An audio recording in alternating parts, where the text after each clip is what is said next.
Continuons notre série politique, donc épisode 4. Aujourd'hui, je voudrais me concentrer sur la personne de Joseph d'Arimathie, qui se trouve présent dans les 4 évangiles. Mais si vous voulez chercher, plus particulièrement, regardez par exemple Luc, chapitre 23, versets 50 à 56. Je vais en parler au sujet de la rhétorique entre les idées politiques. Qu'est-ce que convaincre? Et je voudrais vous amener à réfléchir sur le fait que peut-on vraiment convaincre par la raison ou plutôt par l'expérience? Donc Joseph d'Arimathie était un des membres du Sanhédrin, Sanhédrin ou Sanhédrin, et était à l'époque le parlement et cour de justice de la société hébreu. Et il était composé donc de rabbins, de prêtres, de personnages importants de la société de l'époque. Et dedans, il y avait Joseph. Joseph a un parcours qui va être différent de ses confrères membres de ce Parlement-là. Parce qu'en fait, toute la question qu'il y a autour de Jésus, c'est qu'il y a des oppositions au niveau théologique et politique. Pour l'essentiel des Juifs, s'il y a Messie, ce sera un Messie qui va libérer Israël du joug romain. Ce sera un Messie libérateur et qui va apporter la gloire d'Israël. Donc c'est absolument impossible pour eux, intellectuellement, que Jésus devienne ou soit reconnu comme le Messie lui-même, ou pire encore comme fils de Dieu. Mais Joseph, lui, va faire un chemin différent. Lors du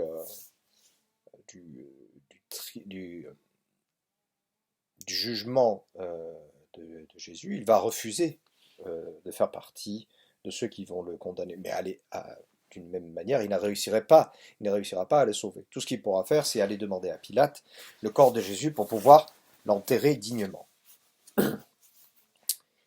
Donc, il n'a pas réussi à convaincre les autres. Mais il a été convaincu lui-même par l'expérience de suivre Jésus, secrètement d'ailleurs, et aussi l'expérience de la croix, de voir Jésus sur la croix souffrir. Et certains des Juifs seront aussi convertis par cela. Ils seront convertis par se trouver en présence de Jésus et voir les miracles, avoir l'expérience des guérisons, des gens qui sont pardonnés, de ceux qui retrouvent l'espoir. Tous ces gens vont avoir cette expérience-là et vont être convertis par cette expérience, et non par la rhétorique. Ceux qui sont contre par principe resteront contre par principe. Qu'est-ce que ça nous apprend sur aujourd'hui? Notamment sur ce que l'on voit dans la politique, qu'on voyait de manière générale avant, mais qu'on voit encore plus aujourd'hui avec l'émergence des réseaux sociaux. C'est que entre opinions différentes, la plupart du temps politiques, les gens s'envoient, s'invectivent des raisons qui sont censées être intellectuelles, qui sont des faits, qui sont des raisonnements pour appuyer leurs pensées, sans convaincre l'autre. Ce qu'on ne se rend pas compte, c'est que ça serait très bien de pouvoir convaincre par la raison. Mais hélas, l'être humain reste d'origine animale, et dans son instinct d'animal, il apprend par l'expérience, pas par le raisonnement. Et c'est ce qui l'a sauvé jusqu'à présent. Alors ça peut être dramatique, mais ça peut nous expliquer quelque chose de notre rapport vis-à-vis les uns des autres. Je vais prendre 3 exemples. 3 exemples, je vais les prendre chronologiquement. Regardez par exemple le Brexit. Qu'est-ce qui se passe avec le Brexit? Il y a deux clans qui s'affrontent terriblement. Ceux qu'on a appelés les Brexiters et ceux qu'on a appelés les Remainers. Et ils ne se comprennent pas. Ils se sont envoyés pendant toute la campagne et au-delà, et encore aujourd'hui, des arguments qui sont censés être très raisonnés sur les avantages et les inconvénients par rapport à ces deux conceptions différentes de la place de la Grande-Bretagne, du Royaume-Uni, dans l'Europe. Mais en fait, ils ne se convainquent pas. Pourquoi? Parce qu'ils ont deux expériences différentes et ils ne s'en rendent pas compte. Les Brexiters, ce sont des gens, généralement, qui ont un problème par rapport à leur identité, qui ont une angoisse par rapport au mondialisme, par rapport à la présence de personnes qui ne sont pas de leur culture et qui se sentent déracinées et qui n'arrivent pas à retrouver leur repère. Et aussi certains sont dans des endroits qui sont peut-être moins aisés et cherchent des solutions pour mieux vivre et ont une espérance par rapport à leurs enfants ou aux générations suivantes pour leur assurer un meilleur avenir. Ils ont aussi l'expérience que leur a donnée la politique au Royaume-Uni et les tabloïds de systématiquement montrer du doigt l'Union européenne comme étant l'empêcheur de tourner en rond de manière systématique. C'est l'expérience qu'ils ont. De l'autre côté, on a les Remainers, qui souvent sont des gens qui voyagent, qui peuvent être des binationaux ou avoir des rapports avec des binationaux ou se retrouver dans des familles binationales, qui ont plaisir à aller à l'extérieur dans d'autres pays et qui voient tout l'avantage qu'ils ont, cette expérience de tout l'avantage de pouvoir, voyager euh, aisément au sein de l'Europe et qui utilisent l'euro quand ils sont à l'extérieur et qui peuvent aller d'un pays à un autre avec cet euro. C'est une expérience qui est enrichissante et enthousiasmante pour eux et ils voient donc l'Europe d'une manière plus positive et ils n'ont pas peur de la mondialisation parce que c'est leur expérience. Et l'un et l'autre ne peuvent pas se comprendre parce qu'ils sont dans des situations totalement différentes. Poursuivons, prenons l'exemple de Trump. Encore une fois, deux sociétés différentes au sein des États-Unis. Il y a une société qui est plutôt dans les grandes métropoles et sur les euh, deux côtés des États-Unis, sur les côtes, pardon, je cherchais le mot, sur les deux côtes, et qui sont avec des échanges avec l'étranger et qui ont une vision plutôt libérale euh, du monde et qui espèrent avoir donner une image des États-Unis qui est très moderne et qui est impliquée dans ce qui se passe dans le reste du monde. Et ce sont des gens qui ont un plaisir dans le brassage ethnique et ils retrouvent une richesse. Donc c'est une expérience qui est satisfaisante pour eux. Et si vous voyez par exemple les Californiens, avoir des Mexicains venir chez eux ou des gens de l'Amérique centrale ou de l'Amérique du Sud, c'est très bien parce que ça fait les travailleurs dont ils ont besoin pour faire du travail qu'ils n'ont pas envie de faire. Donc c'est une expérience positive pour eux. De l'autre côté, on a une Amérique plus au centre qui, elle, a eu pour expérience des choses différentes. Au nord, le déclin de certaines industries, euh, et au sud, une concurrence sans cesse de la mondialisation par rapport à leur production agricole. Donc le monde extérieur, à quelque part, est pour eux un danger pour leurs revenus et pour nourrir leurs enfants. Donc c'est une expérience qui est assez différente. Plus toute l'histoire et la culture qui se rejoignent, notamment avec les États du Sud qui sont plus conservateurs, qui ont été à quelque part dominés au final par les États du Nord, puisqu'ils ont perdu la guerre de sécession. Donc, et un rapport aussi par rapport à la conquête de l'espace, l'espace vital qui est autour d'eux, avec tout, tout le reste du narratif sur la conquête de l'Ouest, les cowboys et les Indiens, et le besoin d'être armé pour pouvoir se défendre. Voilà. Donc, on se retrouve avec deux cultures complètement différentes.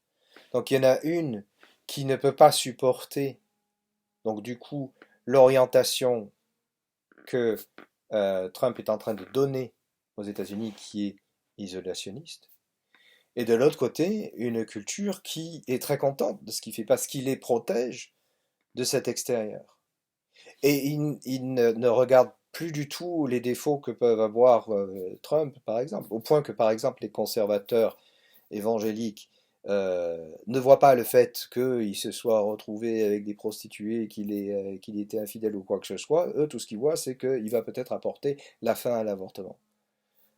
Voilà, donc des conceptions qui s'affrontent et un certain aveuglement par rapport aux faits, par rapport à l'expérience. Enfin, dernier exemple que je voudrais prendre, c'est toute la polémique en France autour de l'hydroxychloroquine et le professeur Raoult. Là aussi, on a deux sociétés complètement différentes qui s'affrontent. Les défenseurs du professeur Raoult, plus particulièrement dans le sud et à Marseille, et ceux qui ne le supportent pas. Du côté des défenseurs du professeur Raoult, c'est un peu l'école de il faut couper à travers champs, il y a une solution qui est possible, allons-y de manière empirique, essayons ce médicament-là. L'expérience qu'ils ont, c'est que, et notamment à Marseille, ils ont un frère, un cousin, un ami qui a été touché par le Covid, il est allé à l'IUH et parce qu'il a pris la méthode du professeur Raoult, cette personne s'en est réchappée. Donc c'est l'expérience qu'ils en ont. Se rajoute à cela tout l'antagonisme nord-sud et ces Parisiens qui nous disent toujours ce qu'il faut faire et qui sont contre nous dès qu'il y a quelque chose de bien qu'on a, plus une certaine admiration pour le genre de personnage, on avait connu ça avec Tapi, le genre de personnage qui est un peu grande gueule et qui va aller contre et qui va dire mais attendez, moi j'ai tout compris, vous n'avez rien compris, et qui va se retrouver avec le monde entier contre lui. Donc, toute une culture.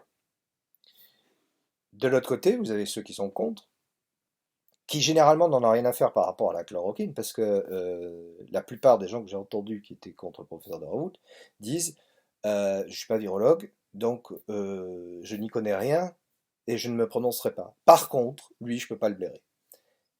Parce que c'est une différente culture. C'est une différente culture où on pense que dans la bonne organisation de la médecine de l'État, il faut suivre les procédures, parce que les personnages qui la ramènent, qui sont hautains et qui envoient chier tout le monde, ce n'est pas apprécié, parce que ces personnes-là ne comprennent pas pourquoi un seul professeur aurait raison contre l'ensemble du corps médical, pas seulement en France, mais dans le monde entier. En plus de ça, son idée a été soutenue par Trump et puis par Bolsonaro, ce qui ne rajoute rien à la chose. Donc deux cultures complètement différentes et qui ne peuvent pas s'entendre.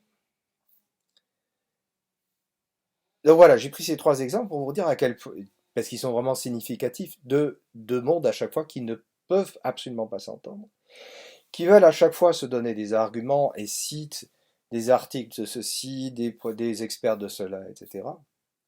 Mais qui, au fond d'eux, n'écoutent ni l'un ni l'autre, ne s'écoutent pas même eux-mêmes, parce que les vrais fondements de leur motivation sont des fondements d'expérience. Qu'est-ce qu'on fait avec cela? On pourrait dire que c'est absolument catastrophique. Ça veut dire qu'on n'arrivera jamais à convaincre qui que ce soit, on n'arrivera jamais à dialoguer. Je pense qu'il y a plusieurs attitudes à avoir. Des attitudes par rapport à soi-même et des attitudes par rapport aux autres. Première chose, il faut être conscient de ses propres expériences et admettre que les autres en ont une différente. Tout le monde n'est pas pareil. Tout le monde ne perçoit pas les choses de la même manière. Et chacun a ses raisons. Après, il y a une démarche qu'on peut avoir quand on discute avec les autres. La moindre des humilités, c'est d'avouer devant l'autre que, premièrement, il y a des choses sur lesquelles on est d'accord, et trouver sur ces choses sur lesquelles on est d'accord. Il y a toujours des raisons d'entente. Au sujet du Brexit, les deux parties, qu'est-ce qu'ils veulent? Ils veulent le mieux pour leur pays et le mieux pour leurs enfants. Et le meilleur pour les enfants, pardon. Pareil aux États-Unis. Et pareil au niveau de toute la polémique sur le professeur Raoult, les uns comme les autres, tout ce qu'ils veulent, c'est qu'on sorte de cette histoire au mieux. Les uns pensent que c'est en traversant, en traversant, les autres pensent que c'est en respectant les protocoles habituels. Je ne parle même pas de toutes les théories de complot qui sont faites aussi bien avec le Brexit qu'avec Trump qu'avec Raoult. Je parle simplement du dialogue entre les gens. Donc première chose, c'est voir les choses sur lesquelles on est d'accord. Après, c'est avoir l'humilité de dire soi-même quand est-ce qu'on s'est trompé. Parce qu'il arrive qu'on se trompe. Euh, on fait des erreurs d'appréciation. De quelque côté que l'on soit, les Brexiteurs n'ont pas compris certaines implications économiques. Ils font des erreurs par rapport à ça. Les Remainers n'ont pas compris quel était le cri de la part des Brexiteurs. Quelles étaient leurs angoisses. Pareil Trump anti-Trump. Pareil au niveau de pro et anti-Raoult. Donc il faut admettre ses propres erreurs. Et après, qu'est-ce qu'il y a? Qu'est-ce qui peut faire avancer les choses? C'est l'empathie. C'est d'essayer de chercher à comprendre pourquoi l'autre pense différemment. Je ne veux pas dire que le résultat, ce sera qu'on arrivera à convaincre l'autre. Mais au moins, on arrivera à apaiser le débat et à arriver vers des bases plus saines.